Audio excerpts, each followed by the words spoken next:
Ave Maria, cheia de graça, o Senhor é convosco, bendita sois vós entre as mulheres, e bendito é o fruto do vosso ventre, Jesus. Agora e na hora de nossa morte. Queiram sentar-se, por favor.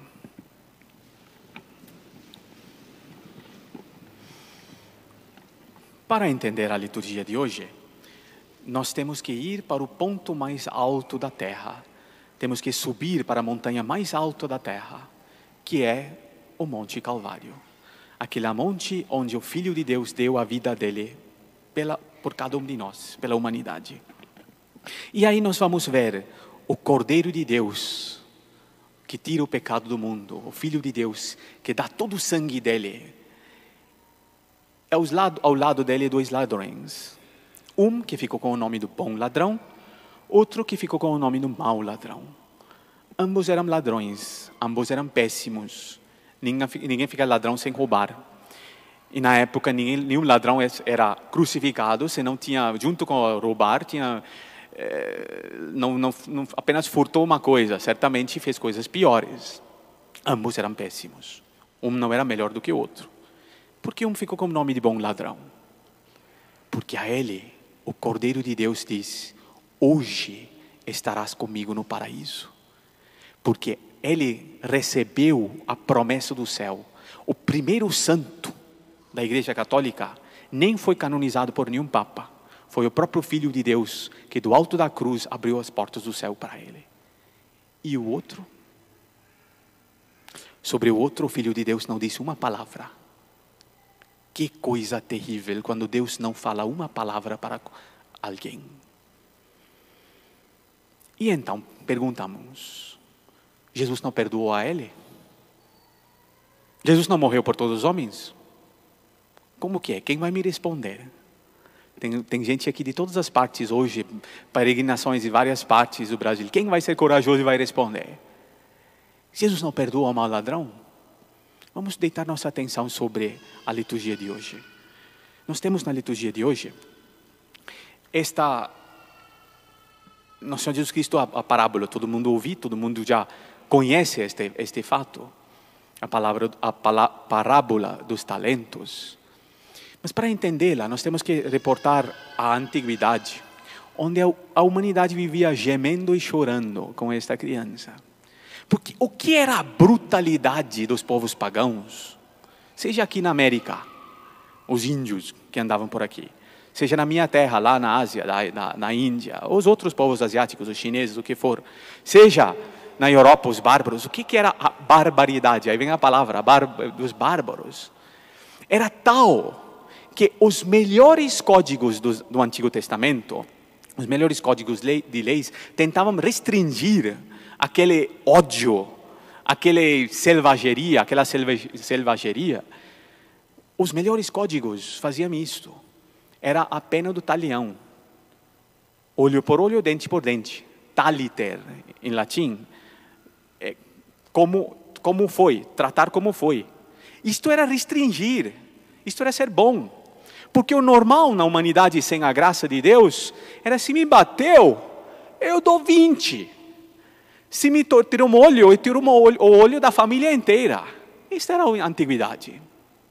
E os melhores códigos restringiam olho por olho, dente por dente. Parecia coisa muito boa. Inclusive no povo judeu, era mais ou menos isto. E por isso, São Pedro, não pensam que São Pedro estava sendo minimalista. Não. São Pedro achou que ele estava fazendo um grande papel aqui. E porque ele viu o nosso Senhor Jesus Cristo perdoando perdoando aquele, perdoando um pecador, ele mudou, alguma coisa mudou, o perdão. Então ele queria saber até onde. E como ele queria fazer um bom papel, ele colocou um número grande, 7. Senhor, quantas vezes ele perdoar? 7? Como que ele ficaria com a fama daquele que perdoou 7 vezes? E ele contaria: 1, 2, 3, 4, 5, 6, mais um. 7º, pá! E nosso Senhor diz para ele: não 7, mas 70 vezes 7. E ele dá esta parábola dos talentos. Um talento era 6.000 moedas de prata, 6.000 dracmas. E nosso Senhor diz: 10.000 talentos Se cada talento era 6.000 moedas de prata, pesava mais ou menos 26 quilos, 10.000 talentos era 260 toneladas de prata. Era impossível de ver alguém isso. Para ter ideia, a Judeia e a Galileia, duas regiões lá da Palestina, pagavam como imposto a região inteira, juntos, pagavam 200 talentos, uma coisa assim. E este pobre coitado devia 10.000 talentos. É uma fábula, uma coisa inimaginável. Nosso Senhor jogou o número assim. Por quê? Porque esta é a nossa dívida para com Deus. Um pecado merece um castigo infinito, porque Deus é um ser infinito. Se eu dou uma bofetada, se alguém dá uma bofetada em outra pessoa, é ruim, merece um castigo. Mas que dá o mesmo ato, a bofetada, não numa outra pessoa, mas num padre, fica muito mais grave e vira sacrilégio. Então, o mesmo ato praticado em relação às pessoas mais altas, fica muito mais grave. Um ato cometido contra um ser infinito merece um castigo infinito. Por isso São Tomás de Aquino diz, o pecado mortal merece o inferno, mas um pecado venial, uma pequena preguiça, merece a morte. Por quê? Porque o ser infinito é atingido. Por isso, nenhum pecado pode ser absolvido por ninguém, a não ser que um ser infinito dá o sangue dele para salvar os homens. E por isso, nosso Senhor Jesus Cristo, em função disto, Ele quer o perdão de uns para os outros. Não é que o pecado não tem gravidade. Ela tem uma gravidade. Mas, dando conta da dívida que eu devo a Deus, que é infinito, 10.000 talentos, muito mais. O outro que me deve 100 denários, aí eu fico benevolente em relação ao outro, porque o outro também foi perdoado a Deus. E aí nós vemos a liturgia de hoje, porque tem dois extremos nesta questão do perdão. Se a antiguidade pecava por não entender o perdão, era a pena do talião, era a brutalidade, o mundo de hoje cai do outro extremo e nega que erra faltas, nega o pecado, nega que qualquer coisa merece um castigo. E em ambos os casos, a pessoa não reconhece sua falta e não pede perdão. E por isso não pode ser perdoado. No alto do Calvário, um foi perdoado porque ele reconheceu e pediu perdão. O outro não reconheceu, não pediu perdão. O Cordeiro de Deus deu todo o sangue também para ele. Mas como ele não pediu perdão, Deus não podia perdoar a ele. O que acontece com muitos e muitos no mundo de hoje. Fala-se tanto de amor, tanto de misericórdia, tanto de bondade. E o que tem é o contrário. Por quê? Porque não se reconhece o pecado. A pessoa passa em cima de tudo quando atinge a Deus. Mas quando toca nele, ai, sai um leão lá de dentro. Então ele e ela se amam contra as leis de Deus. Se amam de maneira a ofender as leis de Deus. Não tem problema nenhum, porque não tem pecado. Mas depois, como não tem a graça de Deus, o mais comum, brigam depois. Depois se odeiam. E eles que para Deus, quando atingia a Deus, não tinha problema nenhum. Não, é perdão, é bom, tudo é bondade, Deus ama, não podemos julgar. Quando toca nele, quando toca nela, odeia até a morte. Não sei se vocês conhecem gente assim. Conhecem gente assim? Quando toca em Deus, não, é a bondade, não posso julgar, não sei como. Mas toca em mim, diga que meu nariz é torto, fala mal para o meu vizinho, até o fim da vida. E aí está a liturgia de hoje. Primeira leitura diz, o rancor e a raiva são coisas detestáveis. Mas o único modo de combater o rancor é passar em cima do amor próprio. O amor próprio do ser humano nos leva a nos colocar no primeiro lugar. E por isso, a primeira leitura do livro de Eclesiastes termina com isto. Lembra-te de teu fim e deixa de odiar. O único modo de deixar de odiar e lembrar do meu fim. Eu não sou um Deus, eu sou uma criatura. Pensa na destruição, na morte e persevere nos mandamentos. Então, perseverando nos mandamentos, que eu vou perdoar mesmo. Pensa nos mandamentos e não guardes rancor contra o teu próximo. Pensa na aliança do Altíssimo e não levas em conta a falta alheia. Não sei se ficou claro. Então, o problema se resolve em colocar Deus no centro. Quando eu coloco Deus no centro, eu sou capaz de perdoar os outros. Quando eu não coloco Deus no centro, eu fico incapaz de perdoar os outros. Seja eu guardando rancor, seja eu fingindo um excesso de bondade, uma misericórdia, etc., etc., mas que vai só funcionar em relação àquilo que ofende a Deus.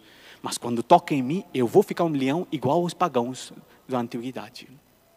Quantas vezes na família, ele e ela? Quantas vezes com a sogra, com a cunhada, com rancores? Por quê? Porque Deus não está no centro. E por isso eu, nos meus 15 anos de padre, não acho possível o perdão se a pessoa não confessa com frequência. Porque se não sente o perdão de Deus em relação a si, ela não vai ser capaz de perdoar os outros. Veja, na parábola do Evangelho, o homem é perdoado de 10.000 talentos. Nosso Senhor Jesus Cristo não só coloca um número astronômico, mas Ele faz aquilo para que aquilo seja a condição para que o servo depois saia para fora e perdoe o outro. Porque como ele não tem capacidade de sanar aquela dívida, ele até pede, dá um prazo. Que prazo o quê? Se ele tivesse, ninguém tem, não existe a reencarnação, mas se ele vivesse 100.000 vidas, ele não teria capacidade de pagar 10.000 talentos. O prazo não é nada, então o patrão resolve. Não, está tudo perdoado. Nem pede um pouquinho de dinheiro, nada. Sentindo aquele perdão, aí a pessoa começa a perdoar os outros. E por isso a confissão é fundamental. Não há nada que dá tanta alegria a uma pessoa do que confessar bem. Quantas vezes no confessionário a pessoa diz, ai padre, a pessoa fica tudo contente com o padre, queimo o seu nome, vou rezar pelo senhor, mas não é por mim, é Jesus que morreu pelo senhor. E se quiser fazer com que o padre fique contente, confessa. E se quiser que o padre fique mais contente, confesse uma coisa pior. Porque o padre fica mais contente quando ele vê a graça de Deus agindo numa situação pior. Claro que não é o caso de mentir. Se eu ofendi alguém, não vou chegar no confessionário e dizer que padre matei. Não posso. Mentira no confessionário não é permitido. Mas o padre fica mais contente quando alguém teve aquele pecado que nunca teve coragem de confessar. Carrega aquele peso anos. Às vezes com muitas confissões mal feitas, porque nunca confessou aquele pecado. E aí chega lá, 50 anos sem ter confessado, porque todas as confissões foram inválidas. E confessa. Os melhores momentos da minha vida de padre, eu acho que todos os padres, é poder pegar uma ovelhinha que estava longe de Deus e colocar nos ombros, ver o Sagrado Coração de Jesus fazendo isso. Isso é uma alegria. O que é isto? O perdão. Porque Deus mostra o poder dele, isso é teológico. São Tomás disse isto. Deus mostra o poder dele, sobretudo, no perdão. Muito mais do que no criar o universo, Deus mostra a onipotência dele em recriar uma alma no estado de graça. Por isso ele deu todo o sangue dele. E isto por cada um de nós, por qualquer pecador, pior que seja, com um pé dentro do inferno. Se está com um pé dentro do inferno, vai dar mais alegria ao Padre, vai dar mais alegria ao anjo da guarda, vai dar mais alegria a Nossa Senhora, ao Nosso Senhor Jesus Cristo. Pouco antes do Evangelho, eu vi uma senhora aqui bem na frente, que saiu correndo. Correndo. Eu pensei, nossa, mas por que essa senhora sai correndo? E aí depois do Evangelho, eu vi ela voltando com o filho dela nos braços dela. Está explicado. Ela estava preocupada porque o pequeno tinha desaparecido. E agora ela veio tudo tranquila porque o filho está de volta. Como isso é um reflexo de Deus? Isto é nada em comparação com o que Deus faz em relação a nós. Ele gostaria de correr atrás de cada um. Qualquer um. Cada uma. E colocar nos ombros dele. Acariciar E que nós cantamos o Salmo, o Senhor é bondoso, mas mais do que bondoso, compassivo, perdoa, e carinhoso. Então Ele é bondoso, a pessoa é ruim, além disso Ele perdoa. E além disto, além do perdão, Ele demonstra o excesso do carinho dEle. Assim é Deus nosso Senhor. E então a primeira lição da liturgia de hoje é que é necessário aceitar o perdão de Deus. Deus quer nos perdoar, mas eu preciso aceitar este perdão. E repito, este perdão se aceita sobretudo com uma boa confissão. E depois com confissões regulares. No mundo de hoje, mais ou menos, cada vez por mês, uma coisa assim, é o decente. Porque a igreja mandava confessar uma vez por ano até no século XVI. E acho que o mundo piorou um pouquinho do século XVI para cá. Então a necessidade de lavar-se pelo sacramento da confissão é mais frequente. Isto dá uma grande alegria à pessoa, uma grande paz. E aí entra a paz na família. Entra o perdão entre ele e ela. Entra o perdão com as outras pessoas. E é o segundo ponto da liturgia de hoje. O perdão mútuo. Mas o perdão mútuo é fruto desta grande dívida de 10.000 talentos que eu recebo de Deus. E então, o que nós temos que pedir hoje? Segunda leitura. Irmãos, ninguém dentre vós vive para si mesmo ou morre para si mesmo. É o mesmo ponto. É colocar Deus no centro. Eu não vivo para mim. Eu vivo para Deus nosso Senhor. Eu sou criatura. E é sempre assim, é sempre assim. A pessoa não reconhece, o ser humano é duro. Quando o sujeito não confessou em 50 anos, ele chega assim: padre, eu não roubei, não matei, eu sou bom, sabe? E assim, ele chega se canonizando. Porque a parede está tão preta que não se nota as manchas. E quando a parede está branca, que se nota as manchas. Quem confessa todo mês tem muito mais pecados do que quem confessa em 50 anos. As pequenas mentiras, os pequenos relaxamentos, uma desavença em família, isso a pessoa se nota. É aceitar este perdão. O pecador que nunca confessa, ele se acha santo. Até a polícia chegar na porta dele e bater para levar ele à prisão, ele vai se achar santo. Ele vai se canonizar. Então, primeiro pedido é colocar Deus no centro. Portanto, vivos ou mortos, pertencemos ao Senhor.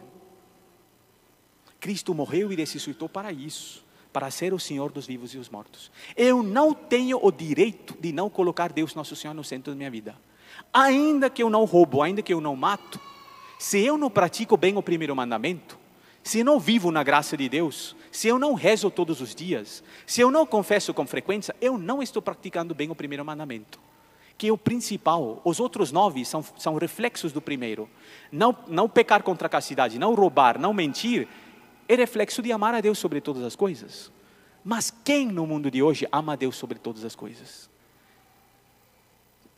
Quem reza no mundo de hoje? Antigamente as pessoas rezavam muito.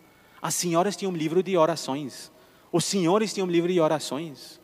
Hoje em dia o sujeito reza um Ave Maria despachado no começo do dia, no final do dia e se acha santo. Ele é incapaz de reconhecer as fraquezas dele, os erros dele, os pecados dele. E por isso não pede perdão.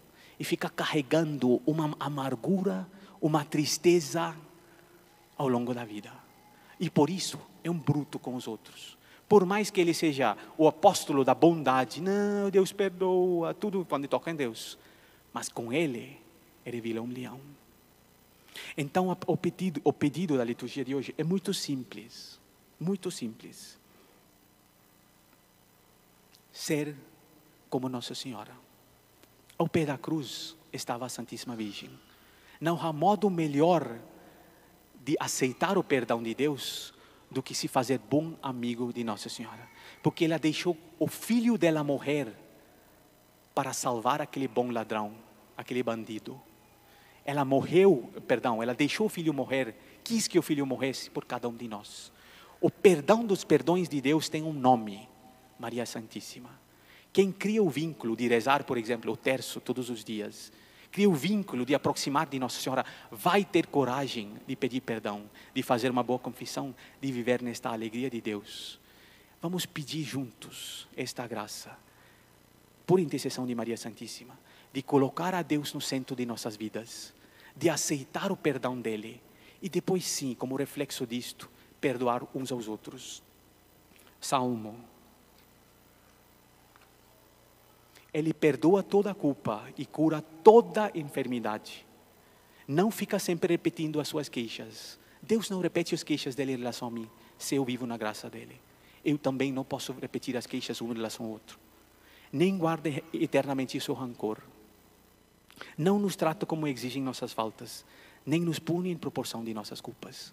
Como seria abençoada a sociedade se dentro da família, em todas as famílias, ele com ela, os filhos com os pais com os filhos, com a família maior, depois com os vizinhos, depois com a sociedade inteira, ninguém guardava rancor, ninguém ficava repetindo as queixas, ninguém tratava os outros como exigem as faltas. Como reflexo deste perdão que todos sentem do Sagrado Coração de Jesus, do Imaculado Coração de Maria. Pois vamos pedir isto nessa nossa Santa Missa. Louvado seja nosso Senhor Jesus Cristo.